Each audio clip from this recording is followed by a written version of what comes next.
Hey folks, this is the other Barack coming to you live and direct from an undisclosed location. We have an awesome video of Hasan Piker, a brazen anti-Semite, getting confronted about October 7th. You do not want to miss this video. Let's talk about it after.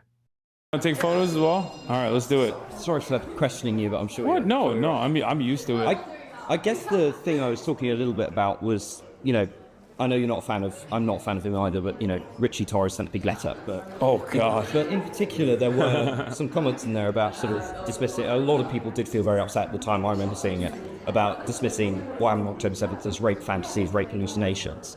I mean, the UN has gone checked. Yeah. verified. No. You know what's ironic? You want to know what's ironic about that? Yeah. So that was a 17-second clip that Richie Torres got from a group of people that are trying to present this narrative that I am a vicious anti-Semite that is a rape denialist. And what's really interesting about that clip is that I went back because I was like, this doesn't make any sense. And I went back and I looked at the 17-second clip that he put in that. And it was actually from a broader conversation where I was arguing against someone who was denying rapes. And I was like, no, I think that there is a very high likelihood that sexual assaults occurred. And I even brought up the UN report that you're suggesting that that there was at least one documented instance of first-hand account testimony from one of the hostages that sexual assault had happened, and that there is no reason to disparage or to claim that it did not happen when there is at least evidence that it did, and that it had not changed the dynamic of genocide for me even a little bit. And I think that the way in which you said that to a lot of people sounded very, very dismissive. Especially to people who, had relatives who were perhaps murdered or taken away, or had felt that, the loss of life on that day. So let me ask you this question. Traumatic for the Jewish community. Let me ask you this question. Now that you know the broader context, do you feel as though, do you feel like you were maybe duped? I don't want to say duped, but that you saw this that was very clearly out of context. Does that change your opinion a little bit, or do you feel like I'm running defense? I'm very much on the sort of. I've always been on the pro-Palestine side. So I'm a left-leaning person, so I never looked at what I saw and said this is justification for blockade, genocide, anything like that. But I did see, I'm also a humanitarian, and I think that it's important when you're trying to solve a conflict or when you're trying to stop violence that you honestly say what happened. And what happened was, I agree. Murderous militants went in to a music festival and murdered hundreds of teenagers in cold blood, and often massacred and mutilated them in ways that we have on camera. And that is deeply traumatic to me. And I guess this was linking to a broader point that, yes, I understand this whole thing about there is context to this, and you can't just sort of suggest any violent action is justifiable and so on if they don't hold view you like. But this is endemic. I don't. But I don't. Do you think I maintain that position? Any side, it doesn't. No. But do you think I maintain that position? Do you think that I think that it was wholeheartedly justifiable? I think certainly you haven't been very clear in your condemnations at times, and I've watched what you said. Okay. It doesn't seem, for example, in the course of your talk, you didn't mention what happened on October 7th once. Yeah. You mentioned it as the start of the conflict. You didn't mention... I don't even think it's the start of the conflict. I actually, if you recall, started the conversation even before the inception of the State of Israel. There's a deliberate reason for why I did that, because I think it's important to understand the historical context in which violent resistance There's no context for murdering hundreds of teenagers, is there? Yes, I think really? There's always context. Just like there's context. Justified. I don't think it's a contextual justification. I think it's offering background and analysis. Analysis is not justification. I mean, this is a deliberative body, right? We're in a space for free speech and debate. And I think that this is actually, ironically, one of the things that I don't like about debate is that there is a woeful misinterpretation that exists in this space, and that especially when we talk about certain things, like certain subjects that are very difficult to broach in an open and honest manner, I think a lot gets lost in the nuance. And I think you understand where I'm coming from when I talk about this, like that October 7 is, I've never said that October 7 is like the inception or the first stage in what has unfolded. I think that it's important to understand the context in which violent resistance has evolved, whether it be Hamas or whether it be any militancy against like overarching oppressive colonial actions. But I suppose what I'm saying to you is there's time for nuance, and there's also time to say something is unequivocally evil and something is unequivocally unjustifiable. And I'm wondering why you can say that correctly about the wealth of Israeli atrocities. That to actually fix this conflict and gain trust with people, you need to say that unequivocally about the murder of hundreds of teenagers at the Supernova Music Festival, their mutilation and often their rape. And I don't know why you can't say that. I don't. First of all, in terms of using the language of mutilation and rape, and also consistently saying that there is a contextual justification for it, I think the violence that states engage in, specifically an apartheid state, which you agree is Israel's an apartheid state. Okay, so the violence that an apartheid state engages in is oftentimes considered to be invisible. There is a tremendous number of documented, there's a tremendous number of speakers and media representatives that have actively communicated all of the violence that has unfolded on October 7. I myself have also maintained the position that any kind of violence against civilians is completely unjustifiable. But I think it's more productive to at least be a resilient voice that, especially in the West, that tries to explain that these aren't barbaric monsters, that these are horrifying atrocities that they did, right?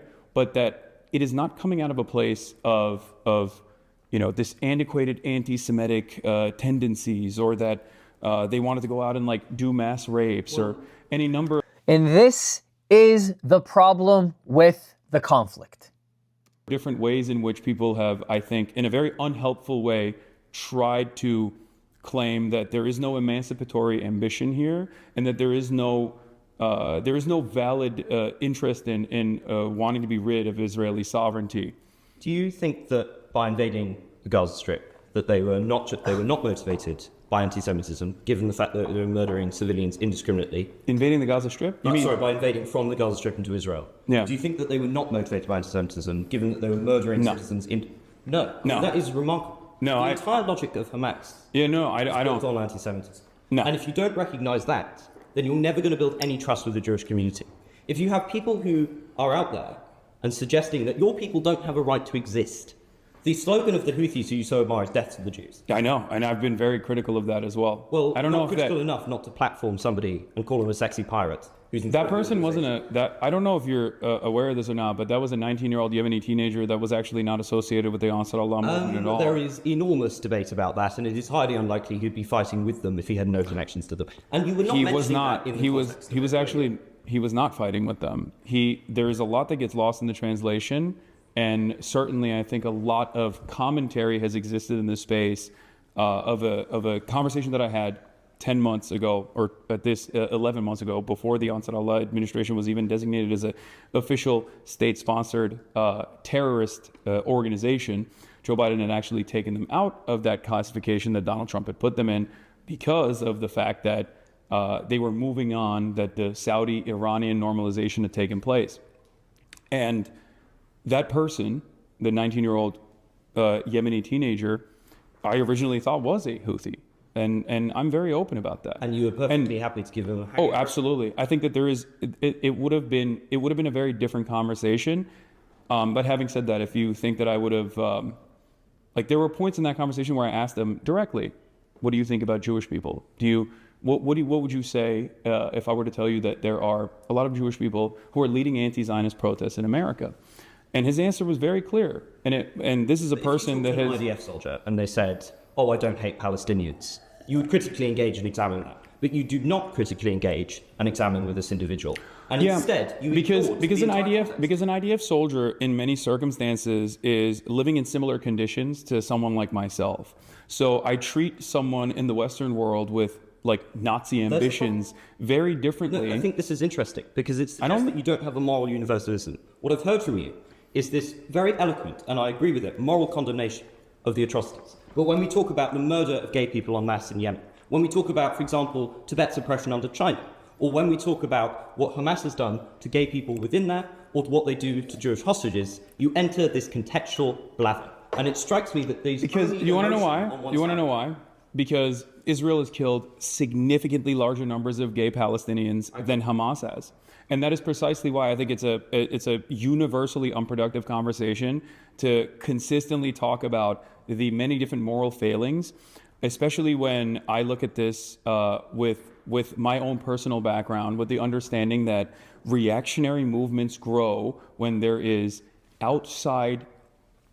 are outside forces that are invading a country. This is something that I actually talked about with respect to Ukraine as well, that while there were many movements within Ukraine that were constantly fighting against paramilitary groups that had started off as like offshoots of football hooligans, the Azov Brigade being one of them, that once Ukraine was invaded by Russia, that the inevitable violence was going to make all of the most right-wing reactionary forces the emancipatory forces that were going to dominate the country in perpetuity. We saw this with Iran. The destabilization of Iran, backed by the CIA, caused the Ayatollah to overtake the country, because in most circumstances, when Western forces or an outside force is coming into your country, you don't care about who is actually fighting back. You just want the pain to stop. You want the violence to end. And I examine this across the board in the exact same vein. When a larger, more powerful country meddles in the affairs of a smaller country, no matter how big or small. Yeah, Iran, exactly. Iran is a perfect example of this. I think that the Iranian destabilization and the implementation of the Shah regime is quite literally the reason why the Ayatollahs were able to gain momentum. Intervention of Iran in the other powers, but in terms of the broader problem with that. But do you understand where I'm coming from? Because there is universality there, and I think the universality is hard to grasp, especially if you've grown up in the United Kingdom or if you've grown up in America. It's very difficult for people in the Western world to shed themselves of Western chauvinist frameworks and engage in, and I'm not saying you're doing this, but engage in what I have seen as pinkwashing by consistently talking about the internal dynamics of any kind of resistance group when, in fact, we do not make those considerations for many of our allies, and it's not even something that is remotely brought up in this conversation as far as like universality goes. I've never heard anybody go, we got to stop giving Saudi Arabia weapons because of the horrifying treatment of gay people. I still think it's unjustifiable, just like it's unjustifiable in Yemen. But ultimately, the way I look at it, if there is a much larger, much more powerful country that is getting unlimited weapons from the most powerful country on the planet, and they are engaging in wholesale slaughter, I think analyzing or interpreting the dynamic of like Hamas and gay people in that regard is ultimately not only unproductive, but also it's not something that is within our realm of power even. I think that these countries, my country, Turkey, for example, will inevitably, once they have breathing room, have the time and opportunity to be able to advocate for their own civil liberties. Because at the end of the day, the gay people that Hamas could potentially harm are still gay Palestinians. Does that make sense? And it's in it, and we have the benefit of living in the UK or in the United States of America, where we have undergone this process of civil liberties and advocacy for civil liberties and be able to overcome these issues like the structural hurdles, the systematic discrimination that gay people face. Like, I mean, think about Alan Turing. I think there are two issues. Sorry if I just could respond quickly. If I could just say, you've been debating for a very long time, and by all means. Sorry, I don't mean. No, it's fine. I would love to sort of offer some of Cambridge Union's, sort of fantastic hospitality, maybe British culture, maybe. Sorry. Find the pub.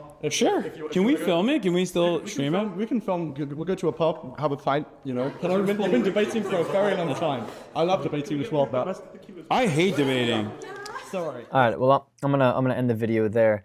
Look, I think that kid did a really good job of putting Hasan in his place a little bit about his whataboutism and his selective outrage, because you see him say that he has always condemned the innocent. They all say the same thing.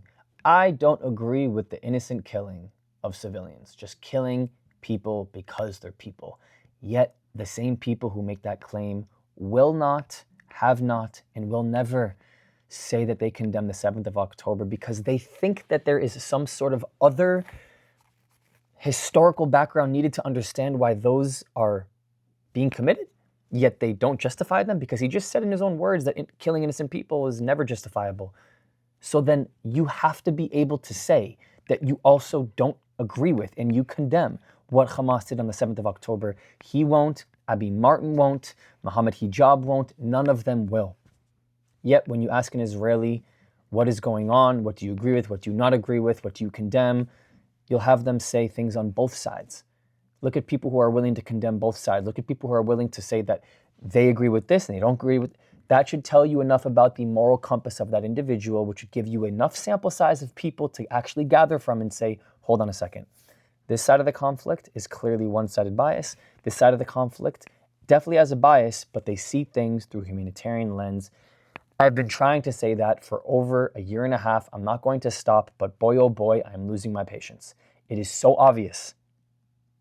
You know what? You don't actually have to understand the history of the Middle Eastern conflict to understand what side is right and what side is wrong. You really don't. You really don't. You don't have to understand the intricacies of racism, systematic racism inside of the United States to understand if the KKK has good intentions for society.